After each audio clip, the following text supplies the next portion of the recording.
This is Jake Chapman here with River City Sports. Beside me, as always, is John Neal, and here we are today at Notre Dame High School watching the Fighting Irish practice. The Irish had a 9-3 season last year, hoping to get back to the playoffs and have a strong performance like they did last year. But big news today as we've entered practice, starting quarterback going down with an injury. John, how big of an impact does this have on the Irish offense? I think it has a huge impact, Jake. Just from a experience standpoint, Darius started 5 games last year. He was out 5 games with an injury, so he's a little injury prone. What does that mean for him? Is he out multiple games? Is he out only against Knox Catholic? How does the backup respond, in their green and gold game tomorrow? How does he respond this weekend in the Jamboree with some fans around him? Throwing around in practice is one thing, but when it comes to actually games, fans, some people having opinions of his play, how does that affect him mentally going in? Does his teammates trust him? There's a lot of questions revolving the quarterback position right now. As I tab Darius as a breakout performer in the area this year, I could see him easily going for 2,500 yards, easily 25 touchdowns when he's healthy, when all his athletes are healthy around him. He has multiple weapons at running back, has multiple weapons at receiver. But it's really big for them to have that quarterback because with Darius, I believe they're a complete football team. And when you have a complete football team, when you're coming off experience, 18 starters back from 22 last year, it looks like a state championship team when you get a feel for them when they're out here. But it's just a big inexperienced thing for them that needs to be addressed in the next couple of weeks, or it could be a long season at the quarterback position primarily for the Irish. And with that in mind, in high school football, you never know who's going to break in or break out. But you were right about the athletes. Watching him practice today, all of these athletes they got around here, not only on defense, and everyone's talking about that secondary and that linebacking core, but they've got some guys that can catch the ball, they can take it to the house. They've got nothing but good receivers and running backs. So do you think there's now, with the injury at quarterback, do you think more pressure is now going to be on the running game for the Irish? I wouldn't necessarily say that because, like I've discussed before, there's 5 guys in the Irish's backfield that could start on multiple teams in the area. You have Austin Banks, 1,200-yard rusher last year. Ricky Ballard, a 1,200-yard rusher 2 years ago. You have Will Montgomery, who has fought off other players to get into the rotation in that H-back slot. You also have Josh Russell, who could get some reps.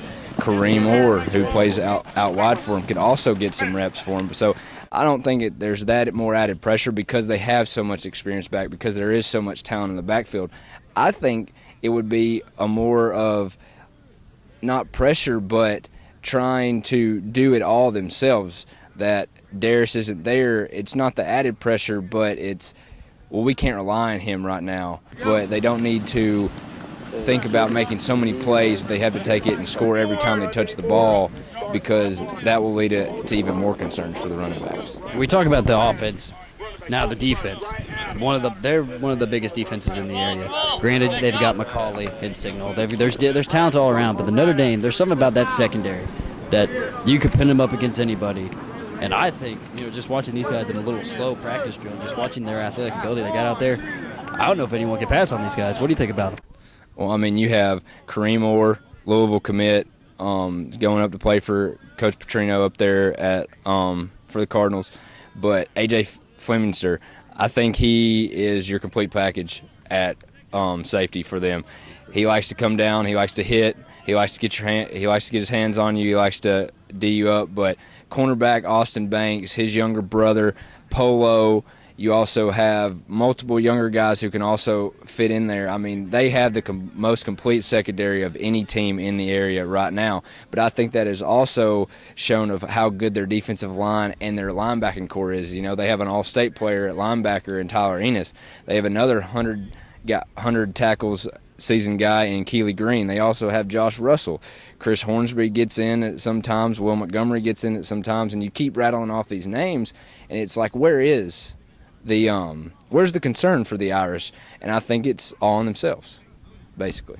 And complete team. Every team is going to have those moments where a big player will go down. And to show how good of a team you are, they'll bounce back from this. And watching them practice today, they don't seem to be feeling any pressure right now with the absence of their quarterback. But we were at Signal Mountain earlier this week, and we watched them practice. And I'm telling you, October 3rd, it's looking like it's going to be one heck of a game down here at Notre Dame. October 3rd, it's a big date, a big Friday for all the teams in the area. That's a big game where McCallie and Baylor are going to tie knots, Notre Dame and Signal, like you just said, Jake. But there's other teams like East Ridge has a big game that Friday. But particularly speaking with Signal and Notre Dame has never beat Signal while they've been in the same district. Coach Price has had Coach Fant's number the past couple of seasons. It will be here, which I think gives Notre Dame an advantage. But I also see is how does that offensive line stack up toe-to-toe of Signal's defensive line. Signal is replacing a couple of guys, but they're also, they're very athletic as well, and I think it's a mental factor. Can Notre Dame take the punches along the offense and defensive front and allow those linebackers to run freely to the running back lanes of that wing T that Coach Price will, come out with full force come October 3rd. But, I wouldn't give a prediction yet. I'll give a prediction closer to it, closer to the game. But right now I have October 3rd, Signal Mountain, Notre Dame, game of the year in the area. And with that, we'll sign off here. This is Jake Chapman and John Neal here reporting for River City Sports.